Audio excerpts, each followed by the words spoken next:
ভারত, বাংলাদেশ, পাকিস্তানে হাজারো লক্ষ আলেমের ফাঁসি হয়েছে, সুলি হয়েছে, তবুও তারা শরীয়তের মাপকাঠি থেকে ফিরে আসেনি, নিচে আসেনি। রাসূল সাল্লাল্লাহু আলাইহি সাল্লামের সামনে যখন সাহাবীগণ বালা মুসিবত বিপদের কথা বলেছেন, তখন তিনি স্বাভাবিক বসেছিলেন। এইভাবে উঠে বলছেন, হ্যাঁ তোমাদের উপরে কি বালা মুসিবত এসেছে, তোমরা এমনটা হয়ে গেলে? আগে যারা ছিল তাদের লোহার চিরুনি দিয়ে মাথায় চিড়ে ছাল চামড়া তুলে নিত, এরপরেও তারা তাদের নীতি থেকে পরিবর্তন হয়নি, সরেনি, ধৈর্যের পরিচয় দিয়ে থেকেছে। তার জাজল্য প্রমাণ অনেক। তার একটি প্রমাণ সূরা বুরুজ। মানুষকে আগুনে জ্বালিয়ে দেওয়া হচ্ছে, আর সবাই মিলে চেয়ারে বসে জ্বলে যাওয়া লক্ষ্য করছে, উপভোগ করছে কিভাবে তারা জ্বলে যাচ্ছে, আর সবাই হাসতে হাসতে একজন আর একজনের গায়ে লুটিয়ে পড়ছে। তবুও তারা ইমান থেকে ফিরে আসেনি সরিষা সমপরিমাণ। কিভাবে কি হয়ে গেল? হুজুর ফতোয়া দিয়ে দিলেন যে এই দেখেন আল্লাহর নবী মুখে হাত দেওয়ার কথা বলেছেন, হাই তুললে আল্লাহর নবী হাত দিতেন মুখে। আরে হাই তোলার হাদিস কিভাবে সলাতের মধ্যে ঢুকে গেল? অবাক কথা। বক্তব্যে বলছেন, আরে জুমার খুতবায় মিম্বারে উঠে হুজুর বলছেন যে হাত মুখে দেওয়া যাবে সলাতের সময়। কেন? আল্লাহর নবী হাই উঠলে মুখে হাত দিয়েছে।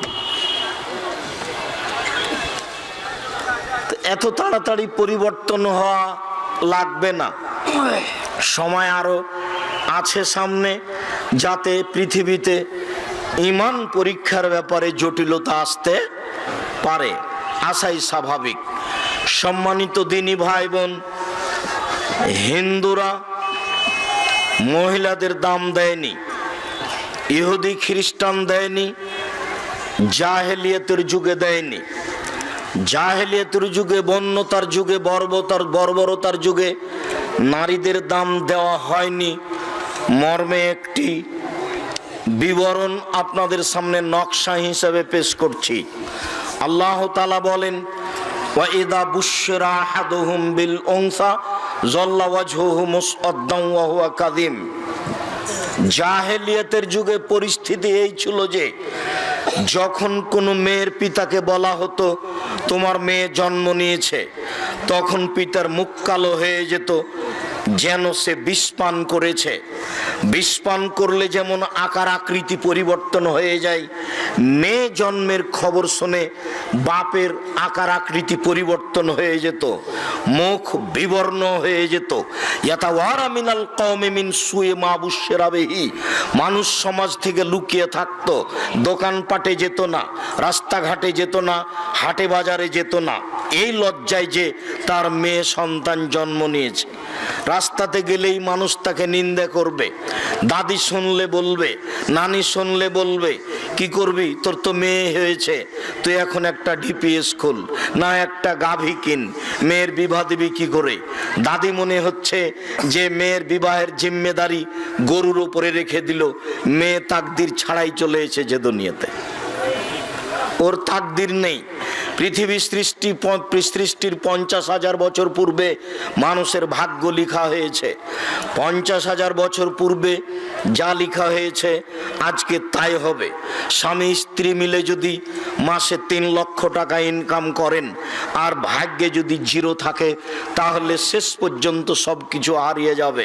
যেমনভাবে সুদ খেলে সব কিছু হারিয়ে যাবে, কিস্তি উঠালে বাড়ি বিক্রি করে এলাকা থেকে পালিয়ে যেতে হবে, তার জাজল্য প্রমাণ। আমার প্রতিবেশী তার একজন আমার চোখের সামনে প্রমাণ, কিস্তির কারণে বাড়িও বিক্রি করে পালিয়ে গেছে। অতএব তাকদিরে যা আছে এটাই হবে। তা একটা বাক্য খুব স্পষ্ট হয়েছিল বলে আমি মনে করছিলাম বাক্যটি আবারও বলে রাখি। এই ছেলে, এত ব্যস্ত হচ্ছেন কেন? আমি জানছি রাত অনেক হয়েছে, আসতে আমাদের দেরি হয়েছে। কওমি মাদ্রাসা, যাকে বলি আমরা দারসে নেজামি কওমি খারেজি মাদ্রাসা, জনগণের সহযোগিতাই চলে। জনগণ যা কিছু সহযোগিতা করে সেভাবেই চলে। আমি বহুদিন বলেছি নিমগাছি মাদ্রাসায় জালসা শুনতে আসলে 2 মাস 1 মাস 15 দিন আগে থেকে প্রস্তুতি নিতে হবে। ছেলে নেবে 100 টাকা, মেয়ে নেবে 50 টাকা, আপনার স্ত্রী হাতে নেবে 500 টাকা, আপনি নেবেন 1000 টাকা। চলো যাই আজকে আমরা নিমগাছি ঐতিহ্যবাহী পুরাতন কওমি মাদ্রাসায় জালসা শুনতে যাব, আল্লাহর হস্তে এই টাকাটুকু দান করে আসি। আর আপনাদের জানা আছে আব্দুর রাজ্জাক সাহেব বলেছেন একাধিক দিন যে ইবাদতের জগতে সবচেয়ে শক্তিশালী ক্ষমতাধর ব্যতিক্রম ইবাদত হলো দান। দানের মতো শক্তিশালী ইবাদত পৃথিবীর মাটিতে নেই। দানই এমন একটা ইবাদত যে দান আল্লাহর রাগ, ত্যাগ, তিতিক্ষা, গোস্সাকে মিটিয়ে দিতে পারে। দানই এমন একটা ক্ষমতাধর ইবাদত যে কবরের শাস্তিকে বন্ধ করে দিতে পারে। দানই একটা ক্ষমতাধর শক্তিশালী ইবাদত যে মানুষের পাপকে মিটিয়ে দিতে পারে, পানি যেমন আগুনকে নিভিয়ে দিতে পারে। দানই এমন একটা শক্তিশালী ইবাদত যেটা বিচারের মাঠে আপনার উপরে ছায়া হিসাবে থাকবে যতদিন পর্যন্ত আপনার বিচার শেষ না হবে। ইবাদতের জগতে এমন কোনো ইবাদত নেই যে এত কিছু করতে পারে। ইবাদতের জগতে এমন কোনো ইবাদত নেই, যতই শক্তিশালী ইবাদত হজ হোক না কেন, যতই শক্তিশালী ইবাদত সিয়াম রোজা হোক না কেন, যতই শক্তিশালী ইবাদত আল্লাহর ভয়ে 1 ফোঁটা চোখের পানি হোক না কেন। আব্দুর রাজ্জাক সাহেবের মুখে শুনেছি 1 ফোঁটা চোখের পানি, লাই ইয়ালেজার রাজুলুন নারা বাকামিন খাশিয়াতিল্লাহ হাত্তা ইয়ালেজাল জামাল ফিল হাত্তা ইয়ালেজাল জামাল ফিসাম্মিল খেয়াত হাত্তা ইয়ালেজাল লাবানো কত ঠিক। উটের ওলান গাভীর দুধ থেকে, ওলান থেকে চাপ দিয়ে দুধ বের করে ভিতরে ঢোকানো যেমন অসম্ভব, আল্লাহর ভয়ে কাঁদে যে তার জাহান্নামে যাওয়া তেমনি অসম্ভব। লাই ইয়ালেজার রাজুল বাকামিন খাশিয়াতিল্লাহ, ওই লোক জাহান্নামে যাবে না যে লোক আল্লাহর ভয়ে কাঁদে। গাভীর ওলান থেকে চাপ দিয়ে দুধ বের করে ভিতরে ঢোকানো যেমন অসম্ভব, গাভীর ওলান বাঁট থেকে দুধ বের করে ভিতরে ঢোকানো যায় না যেমন, আল্লাহর ভয়ে কাঁদে যে সে জাহান্নামে যাবে না তেমন এ কথা ঠিক। আল্লাহর ভয়ে কাঁদলে জাহান্নামে যাবে না এ কথাই চূড়ান্ত। এরপরেও এই ইবাদত আপনাকে আপনার মায়ের কবরের শাস্তি ঠেকাতে পারে না। একমাত্র দানই আপনার মায়ের কবরের শাস্তি বন্ধ করে দিতে পারে। একমাত্র দানই আপনার দাদা দাদির কবরের শাস্তি বন্ধ করে দিতে পারে। ব্যতিক্রম ক্ষমতাধর ইবাদত হলো দান। যার জন্য বলেছি বেসরকারি কওমি এই মাদ্রাসায় যেদিনই বক্তব্য শুনতে আসবেন সেদিন যতটুক সম্ভব 5 টাকা, 10 টাকা, 50 টাকা, 2000 টাকা, 500 টাকা, 5000 টাকা সাথে নিয়ে আসবেন। আমি আলোচনার মধ্যে আছি, আপনাকে এখন দিতে বলিনি, তবে মনে রাখবেন যাওয়ার সময় সেইভাবেই প্রতিষ্ঠানকে মূল্যায়ন করে যাবেন 10 টাকা হলেও। আর জামিয়া সালাফিয়া শিক্ষার একটা বিশাল মাঠ। আমি শতদিন বলেছি এদেশের মাটিতে আমি উন্নত মানের প্রতিষ্ঠান গড়ব ইনশাআল্লাহ, যে কোনো মূল্যে। আমি প্রতিষ্ঠানের মাঠে বলেছি আমার হাতে টাকা নাই, এ কথাও সত্য। এখানে প্রতিষ্ঠান গড়বে এ কথাও সত্য। কিভাবে গড়বে তা আমি জানি না, তবে নিশ্চিত গড়বে, অবধারিত গড়বে ইনশাআল্লাহ। কিভাবে গড়বে আমি জানি না, আল্লাহ ভালো জানেন। সেই জামিয়া সালাফিয়ায় আপনাদের আন্তরিকভাবে দোয়া থাকতে হবে। যেই জামিয়া সালাফিয়ার পক্ষ থেকে অনেক খিদমত আপনাদের কাছে রয়েছে, তার একটি গুরুত্বপূর্ণ খিদমত রয়েছে মাসিকাল ইতেশাম পত্রিকা। আজকে পান আর না পান, মাসিকাল ইতেশাম পত্রিকা কোথায় আছে খুঁজে বের করতে হবে। 20-25 টাকা মাসে লাগলে তাতে আসে যায় না। একটা পত্রিকার পিছনে 10 জন মুফতি আছেন, প্রতি মাসে ফতুয়া বোর্ড বসে। একটা পত্রিকার পিছনে 10 জন সদস্য গবেষণাগারে আছে। একটা পত্রিকার পিছনে প্রায় 12, 14, 15, 16 জন আপনার কর্মচারী আছে। ব্যয়বহুল খরচের একটা পত্রিকা মাসিকাল ইতেশাম পত্রিকা, যাতে 50টা প্রশ্নের উত্তর রয়েছে কোরআন এবং সহিহ হাদিস ভিত্তিক। পৃথিবীর প্রত্যেকটা প্রত্যেকটা বাঙালির কাছে এই মাসিক আল ইতিসাম পত্রিকা থাকবে, এটা আমার জোরালো দাবি। সাথে সাথে আব্দুল্লাহর বইগুলি এদেশে একটা ভিন্ন ধরনের বই, যেমন মিন্নাতুল বারি, বুখারীর ব্যাখ্যা, ব্যতিক্রম বই। আমরা হাদিস মানতে বাধ্য। অনেকেই বলছে যে সুন্নাহ তার হাদিস এক নয়, অনেকেই বলছে কোরআন মানলেই হবে, হাদিস মানতে হবে না, তাই ও বইটি আমরা হাদিস মানতে বাধ্য।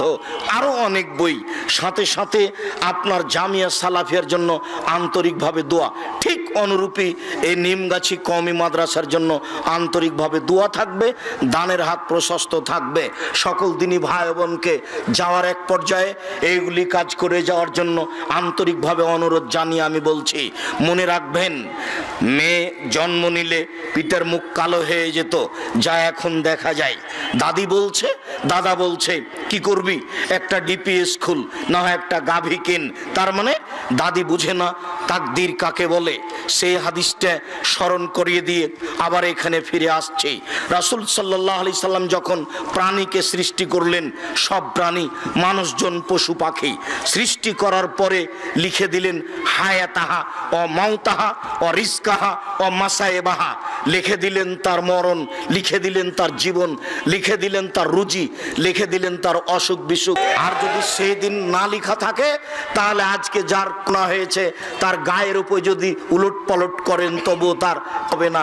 যা আব্দুল্লাহর বক্তব্যের শেষ বাক্যে শুনছিলাম যে অনেক রোগীর খাদ্য ফেলা হচ্ছে, পাগল খাচ্ছে, কিন্তু তাকে ধরে না।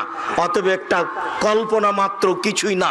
যাকে আমি 5 পয়সা সরিষা সমপরিমাণ দাম আমি কোনো সময় দিইনি।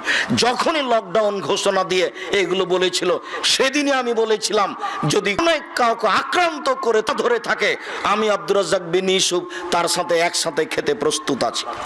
যদি কেউ করোনায় মারা যায়, তাহলে তো আমি তার গোসল দিব, জানাজায় উপস্থিত থাকবো, এ কথা আমি সেই দিন বলেছি। এর সরিষা সমপরিমাণ দাম আমি আব্দুর রাজ্জাক দিনে ওই গতিতে এখনো আছি। দেহে যতক্ষণ পর্যন্ত শ্বাস থাকবে ততক্ষণ পর্যন্ত থাকবো ইনশাল্লাহ। এটাই চূড়ান্ত হিসাব, এরই নাম তাকদীর। জাহেলিয়াতের যুগে, বন্যতার যুগে, বর্বরতার যুগে, অসভ্যতার যুগে নারীদের দাম দেওয়া হয়নি, তার এটা জাজল্য প্রমাণ। পিতা চিন্তা করত, কি করি, আয়ুমসিকুহা আলা হুনিন আম ইয়াদুসসুহু ফিত তুরাব। এই অপমান অবস্থায়, চিন্তিত অবস্থায় মেয়েকে রেখে দিব না মাটিতে পুঁতে দিব। যদি মাটিতে পুঁতে দিই বালাই চলে গেল, আর যদি রেখে দিই তাহলে অপমান সুনিশ্চিত। মেয়ে বড় হলে বের হয়ে যাবে, মেয়ে বড় হলে যৌতুক লাগবে। যৌতুক বগুড়াতে বেশি লাগে, গাইবান্ধাতে লাগে, রংপুর, দিনাজপুর, লালমনিরহাট, নীলফামারী, কুড়িগ্রাম, পঞ্চগড়, ঠাকুরগাঁ এসব এলাকায় বেশি লাগে বলে আমার অবগতি। তবে চাঁপাইনবাবগঞ্জে লাগে, কিন্তু এরকম লাগে তা আমার জানা নাই। বহু কাপুরুষ এখানে বসে আছে যে বেটার কাউ যৌতুক নিয়েছে। লজ্জা হয় না বাপ বেটাকে? ভিক্ষা করে খাবেন। এই ছেলে, তোমরা বাপ বেটাকে তো আমি ভিক্ষা করে খেতে বলেছি। বেটা, তোমাকে আর তোমার বাপের আমি 5 পয়সা দাম দিই না। তোমার কাঁদলেই কি আর হাসলেই কি, তোমাকে খারাপ লাগলেই কি আর ভালো লাগলেই কি, কাপুরুষের বাচ্চা, কাপুরুষ। তোমাকে আমি ভিক্ষা করে খাওয়ার জন্য পরামর্শ দিয়েছি, তবে আমি ভিক্ষা করে খেতে বলিনি। আমি বলেছি মানুষের বাড়িতে কাজ করে খেতে হবে, আমি বলেছি চকলেটের ব্যবসা করতে হবে, আমি বলেছি কাপড়ের ব্যবসা করতে হবে, আমি বলেছি কলা বিক্রি করে খেতে হবে, আমি বলেছি মানুষের বাড়িতে কাজ করে খেতে হবে। যৌতুক নিতে হবে কেন? 24 ঘন্টার মধ্যে যৌতুক ফেরত দিতে হবে। একজন লোক আমার কাছে এসেছে, সে ফারায়েজের ওপরে, জমি বন্টনের ওপরে করছে, পিএইচডি করছে। তা আমার কাছে এসেছে তথ্য নিতে। তথ্যর এক পর্যায়ে আমাকে বলছে, আপনার আব্বা মারা গেছেন? তা আমি বললাম, হ্যাঁ মারা গেছেন। তা আপনার জমি জায়গার খবর কি? আমি বললাম, আমার বাপকে মাটি দিয়ে আসার পরে আগে জমি ভাগ করেছি, তারপরে খাওয়া দাওয়া।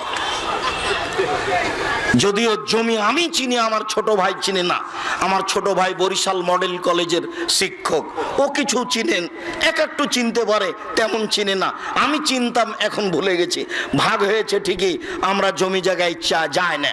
আমার বোনের স্বামীরাই জমি চাষ করে, ওরাই কিভাবে দেখাশোনা করে, ওর ভোরক্ষেপও করি না। এই ছেলেই, তোমাকে আমি বলিনি তোমার দাদা মারা গেছে 10 বছর হলো, তোমার বাপ এখনো ওই জমি খাচ্ছে। তোমাকে বলেছি যে তোমার দাদা মারা গেছে 10 বছর হলো, তোমার বাপ জমি সকালে নিবে আর তোমার ফুফু বিকালে নিবে, এরকম না, একসাথে নিবে, একসাথে নিবে। এই বগুড়ার নোংরা নীতি, এই রংপুর গায়েবান্ধা লালমনিরহাট নীলফামারীর নোংরা ন্যাক্কারজনক জঘন্য নীতি। বেটা বোনকে জমি ভাগ করে দেয় না, যদি বোন জমি চাই তাহলে একবারে চোখ লাল করে বলে চলে যা, আর কোনোদিন আসবি না, এইভাবে চোখ গরম করে দেখে। এই ছেলে তোমাকে বলে যাচ্ছি, তুমি আজকে তোমার বাপকে বলে দিও ফুফুর জমি খেতে দুনিয়াতে আসেনি, ভাগ্য নিয়ে এসেছি, ভাগ্য ছাড়া আসেনি। তোমার বাপকে বলেছি ওই কথাটি। আল্লাহ যেখানে বললেন বুঝেও বুঝি না, অন্তর আছে বুঝি না, দেখেও দেখি না, চক্ষু আছে দেখি না, শুনেও শুনি না, কান আছে শুনি না, দেখেও দেখে না ওরা, চক্ষু আছে দেখে না, শুনেও শুনে না ওরা, কান আছে শোনে না, জেনেও বুঝেও বুঝে না ওরা, অন্তর আছে বুঝে না। উলায়েকা কাল আনআম, তারা হচ্ছে পশু প্রাণীর মতো, তারা গরু ছাগলের মতো, তারা কুকুর শ্রীগালের মতো, ভালো হওয়া দল বরং তার চেয়ে খারাপ। কুকুর শ্রীগালের চেয়ে খারাপ কে? বলেছি তোমার বাপ। তোমাকে খারাপ লেগেছে?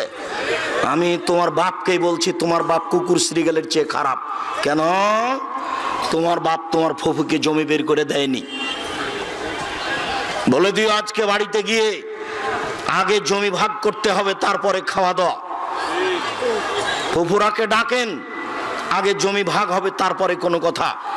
ভাগ্য নিয়ে দুনিয়াতে এসেছি, ভাগ্য ছেড়ে আসেনি। ফুফুর জমি খেতে হবে এই জন্য পৃথিবীতে আসেনি। কাজ করে খেতে পারি, শেষ পর্যন্ত চকলেট বিক্রি করে খাবো। যদি চকলেট বিক্রির টাকা না থাকে মানুষের বাড়িতে কাজ করে খাবো। মানুষের বাড়িতে যদি কাজ না পাই তাহলে বগুড়া ট্রেন স্টেশনে যাব, সারাদিন মানুষের ব্যাগ ধরে গাড়িতে তুলে দেব, সন্ধ্যা হতে হতে 300 টাকা হবে। এইটা হবে রুজির পথ। ফুফুর জমি খেয়ে পরকাল হারাতে রাজি নই। সেই কালের এই কাল আবার ফিরে এসেছে। মেয়ে জন্ম নিলেই পিতার মুখ কালো হয়ে যায়। মহান আল্লাহ বলেন ওয়াইদাল মাউদাতু সুইলাত বিআইয়ি দামবিন কুতিলাত, সেদিন তাদেরকে জিজ্ঞাসা করা হবে, বলো তো ও মেয়ে তোমাকে কোন অপরাধে হত্যা করা হয়েছে? যে মেয়েকে আপনি জীবিত মেরে ফেললেন সেই মেয়েকে বিচারের মাঠে জিজ্ঞাসা করা হবে, বলো তো তোমাকে তোমার মা কোন অপরাধে হত্যা করেছে? তোমার বাপ তোমাকে কোন অপরাধে হত্যা করেছে? তাহলে জাহেলিয়াতের যুগে, বন্যতার যুগে, বর্বরতার যুগে মেয়েদের কোনো মান মর্যাদা ছিল না, তাদেরকে মাটিতে পুঁতে দেওয়া হতো। এ কথা আল্লাহ বলছেন, এ কথা নবী বলছেন। এই নকশা সুন্দর করে আল্লাহ তাআলা উল্লেখ করেছেন। মেয়েদেরকে মাটিতে পুঁতে দেওয়ার বিষয়টি, বিবরণটি এইভাবে এসেছে। আগে বাপ গিয়ে মাঠে গর্ত খুঁড়ে এসেছে, এরপরে বাপ মাকে বলেছে যে তোমার মেয়েকে সুন্দর করে সাজিয়ে দাও। মা মেয়েকে সুন্দরী করে সাজিয়ে দিয়েছেন। এবারে সাজানো গোছানো সুন্দর মেয়েকে নিয়ে গিয়ে সুন্দরী মেয়েটাকে গর্তের পাশে দাঁড় করিয়ে বলছে আম্মু নিচের দিকে দেখো তো আম্মু। তখন ওই মেয়ে নিচের দিকে লক্ষ্য করেছে, যেমনই বেখিয়াল মাসুম নিষ্পাপ মেয়ে গর্তের দিকে লক্ষ্য করেছে, বাপ পিছন দিক থেকে ধাক্কা মেরে ফেলে দিয়েছে। এবার ফেলে দিয়ে দুদিক থেকে মাটি চাপা দিতে শুরু করেছে, আব্বা আমাকে বাঁচান, আব্বু আমাকে বাঁচান, আব্বু আমাকে বাঁচান। নিষ্ঠুর নিষ্ঠুর পিতা লক্ষ্য করেনি, ওই অবস্থায় মেয়েকে মাটিতে পুঁতে দিয়েছে। আপনি কি মনে করছেন যে